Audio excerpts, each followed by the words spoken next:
warahmatullahi wabarakatuh.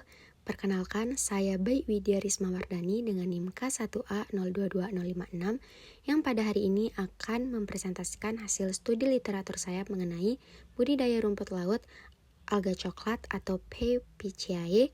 di mana tugas ini merupakan tugas individu mata kuliah budidaya tumbuhan obat yang diampu oleh 3 pengampu, di mana dosen pengampunya ada Apoteker Indra, Profesor Aluh, dan Ibu Afifah. Adapun outline dari PPT yang akan saya presentasikan, yaitu yang pertama ada bagian pendahuluan, yang kedua ada teknik budidaya, yang ketiga pembahasan, dan yang terakhir ada kesimpulan. Nah, untuk di bagian pendahuluan ini akan dibahas mengenai pengertian, jenis, ciri-ciri, keragaman dan sebaran, serta manfaat dari rumput laut itu. Teman-teman sudah tahu belum apa itu rumput laut? Jadi, rumput laut merupakan kelompok tumbuhan laut yang tergolong dalam makroalga dan berperan penting dalam ekosistem pesisir. Jadi, rumput laut ini merupakan salah satu sumber daya hayati laut yang sangat potensial untuk dikembangkan secara berkelanjutan. Nah, jenis-jenis dari rumput laut terbagi ke dalam 3 kelas utama berdasarkan warna pigmennya, di mana diantaranya yaitu alga merah, alga hijau, dan alga coklat. Ciri-ciri dari rumput laut dengan jenis alga coklat ini umumnya tumbuh di perairan tropis dan subtropis dengan substrat dasar berupa batuan, karang mati atau pasir berbatu pada zona intertidal hingga subtidal dengan kedalaman 0,5 hingga 10 meter. Tumbuhan ini tidak memiliki akar sejati, melainkan menempel dengan struktur yang disebut hohlpass dan memiliki talus sebagai tubuh utamanya. Dilengkapi dengan bladder atau gelembung udara yang membantu mengapung untuk mendapatkan cahaya matahari. Selain ciri-ciri tersebut, terdapat ciri fisik dari alga coklat. Yang pertama untuk warnanya, berwarna coklat kekuningan karena pigmen fukosantin yang menutupi klorofil hijau. Dengan ukuran panjang talus bisa mencapai 3-7 meter pada beberapa spesies dan berbentuk benang halus, lembaran hingga bercabang rimbun seperti pohon. Nah, alga coklat ini mempunyai manfaat atau arti penting baik dari sisi ekonomis maupun sisi ekologis. Untuk sisi ekonomisnya, alga coklat ini memiliki sumber utama senyawa berupa alginat yaitu polisakarida alami, sehingga pada bidang industri makanan dimanfaatkan sebagai pengental dan stabil, dan di bidang farmasi dimanfaatkan sebagai kosmetik, tekstil, dan bioteknologi. Selain itu, kandungan metabolit sekunder pada alga coklat ini berupa fenol, flavonoid, dan fukoidan menunjukkan potensi aktivitas farmakologis sebagai antibakteri, antivirus, antitumor, dan antioksidan. Sedangkan dari sisi ekologisnya, alga coklat ini berperan sebagai produsen primer di ekosistem laut untuk menyediakan oksigen serta menjadi habitat dan tempat berlindung bagi berbagai jenis biota laut. Selain itu, alga coklat ini mempunyai potensi sebagai biofertilizer, biofuel, serta biosorben untuk menyerap logam berat dari limbah industri, sehingga mendukung upaya pelestarian lingkungan dan pengembangan teknologi ramah lingkungan. Nah, untuk keragaman dan sebaran dari alga coklat ini sangat dipengaruhi oleh parameter lingkungan seperti suhu, salinitas, kecerahan, substrat dasar, dan dinamika arus laut. Di lokasi berombak besar dengan substrat batu, alga cenderung tumbuh lebih melimpah dan terdistribusi secara mengelompok. Beberapa lokasi sebaran dan tempat budidaya potensial di Indonesia seperti di Sulawesi Selatan, Ambon, Pacitan, yang ditemukan alga coklat dengan genus berbeda-beda. Selanjutnya, poin kedua ada teknik budidaya. Dalam poin ini, saya akan membahas 2 metode yang digunakan dalam budidaya rumput laut alga coklat yang akan saya bandingkan dengan beberapa aspek. Nah, ini merupakan tabel pembanding dari metode yang digunakan dalam budidaya rumput laut alga coklat. Di antaranya ada metode rakit apung dan patok dasar yang akan saya bandingkan dengan beberapa aspek, yaitu aspek pertama letak budidaya. Jadi rakit apung ini dibudidayakan di perairan dalam, yaitu di pantai atau laut lepas. Sedangkan patok dasar dibudidaya di zona pasang surut, yaitu di dekat pantai. Aspek kedua mengenai kebutuhan infrastruktur, di mana rakit apung ini membutuhkan rakit bambu, pelampung, dan tali ris. Sedangkan patok dasar hanya membutuhkan patok bambu atau kayu dan tali ris, tidak membutuhkan pelampung karena budidayanya hanya di dekat pantai. Untuk aspek ketiga mengenai akses dan perawatan, di mana rakit apung ini memerlukan akses perahu dan perawatannya bisa kapan saja. Sedangkan patok dasar hanya dilakukan saat air surut. Untuk aspek yang terakhir yaitu aspek biaya, di mana rakit apung ini relatif lebih mahal dan patok dasar ini relatif lebih murah. Selanjutnya, poin ketiga yaitu poin pembahasan. Dalam poin ini, saya akan membahas lebih lanjut mengenai dua metode yang digunakan, yaitu metode rakit apung dan metode patok dasar, serta sarana budidaya dari kedua metode tersebut. Nah, metode yang pertama di sini ada metode rakit apung, yang merupakan teknik budidaya alga coklat dengan menggunakan struktur rakit yang mengapung di permukaan laut.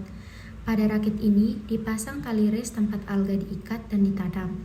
Ciri umum dari metode ini yaitu rakit terbuat dari bambu atau bahan apung lainnya, digunakan di perairan yang dalam dan tidak memiliki substrat dasar yang cocok, fleksibel, dan mudah dipindahkan serta dibudidaya di laut lepas. Metode yang kedua yaitu metode patok dasar yang merupakan teknik budidaya alga coklat yang dilakukan di zona pasang surut dengan menancapkan patok-patok ke dasar laut sebagai penyangga tali ris tempat alga ditanam.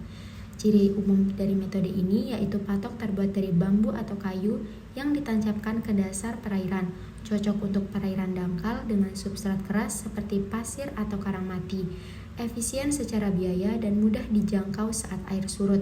Akan tetapi, metode ini tidak cocok digunakan di perairan dalam atau dengan substrat lunak. Selanjutnya, sarana budidaya dari metode rakit apung dan metode patok dasar. Nah, dalam sarana budidaya dari kedua metode ini, langkah pertama yang dilakukan yaitu persiapan bibit.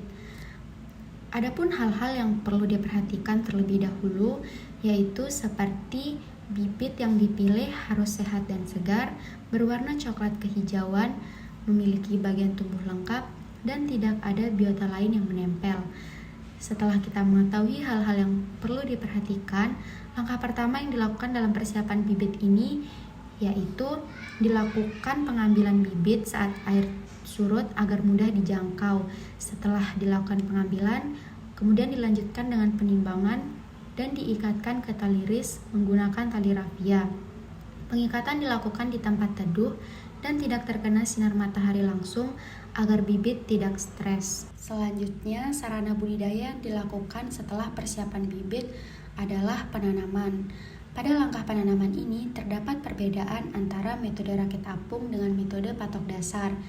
Nah, metode yang pertama dibahas di sini yaitu metode rakit apung yang dilakukan dengan cara merakit bambu dengan ukuran kurang lebih 8 meter dikali 7 meter dan dipasang di perairan dalam. Setelah itu, bibit yang telah diikat pada tali ris dibawa menggunakan perahu ke lokasi rakit. Tali ris kemudian diikatkan melintang pada rakit dengan jarak antar tali sekitar 50 cm. Penanaman pada metode rakit apung ini dilakukan pagi atau sore hari agar tidak terkena sinar matahari langsung yang bisa menyebabkan stres pada bibit. Kemudian, penanaman pada metode patok dasar dilakukan dengan cara patok bambu ditancapkan di dasar perairan zona pasang surut dengan ukuran area kurang lebih 5 meter dikali 2,5 meter. Bibit dibawa menggunakan karung atau keranjang ke lokasi budidaya. Cukup dengan berjalan kaki saat air laut surut. Tali ris dengan bibit diikatkan sejajar antar patok. Dari kedua metode terdapat persamaan, yaitu penanaman sebaiknya dilakukan saat pagi atau sore hari untuk meminimalisir terjadinya stres pada bibit. Sarana budidaya yang dilakukan setelah penanaman yaitu pemeliharaan. Nah, untuk dua metode ini, metode rakit apung dan patok dasar secara umum memiliki kesamaan dalam perlakuan pemeliharaan, yaitu dengan cara dilakukan pengontrolan setiap hari hingga 2 minggu sekali dengan tujuan untuk membersihkan lumut, sampah, atau organisme lain yang menempel. Tujuan lain dilakukannya pemeliharaan ini untuk menjaga kekencangan ikatan pada tali ris dan memastikan posisi bibit tetap stabil. Terdapat perbedaan dari pemeliharaan kedua metode, yaitu rakit apung dilakukan kontrol menggunakan perahu dan bisa dilakukan kapan saja, sedangkan patok dasar dilakukan kontrol hanya saat air surut dan tanpa perahu. Sarana budidaya yang terakhir yaitu panen dan pasca panen. Untuk panen kedua metode dilakukan pada umur 20 hari dengan tali ris dilepas dari rakit atau patok, lalu dibawa ke darat dan rumput laut dibersihkan dari kotoran serta lumut sebelum dilepas dari ikatan. Setelah semua langkah-langkah tersebut dilakukan, dilanjutkan dengan pengeringan dengan cara ditempatkan di ruang terbuka dengan alas terpal, tidak boleh ditumpuk dan tidak terkena air hujan. Waktu pengeringan kurang lebih 3 hari menggunakan sinar matahari. Untuk produk farmasi atau kosmetik, pengeringan tidak boleh menggunakan matahari langsung, cukup sirkulasi udara di tempat teduh agar kandungan aktif tetap terjaga. Poin terakhir yaitu kesimpulan. Dapat disimpulkan dari semua yang telah saya jabarkan, yaitu Peopiaceae atau alga coklat mempunyai berbagai senyawa aktif yang dapat dimanfaatkan menjadi sumber daya hayati yang strategis untuk dikembangkan secara berkelanjutan, terutama di negara kepulauan seperti Indonesia yang memiliki keanekaragaman hayati laut yang tinggi. Pemilihan metode tergantung kondisi lokasi budidaya.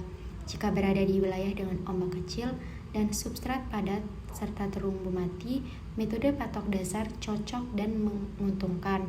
Namun, untuk perairan yang dalam dan menghindari kerusakan substrat, metode rakit apung lebih ramah lingkungan meskipun lebih mahal. Sekian video presentasi saya mengenai studi literatur budidaya rumput laut Peopiaceae atau alga coklat. Semoga apa yang saya sampaikan bermanfaat bagi teman-teman. Terima kasih sudah menonton. Jika ada pertanyaan, silahkan tulis di kolom komentar ya. Wassalamualaikum warahmatullahi wabarakatuh.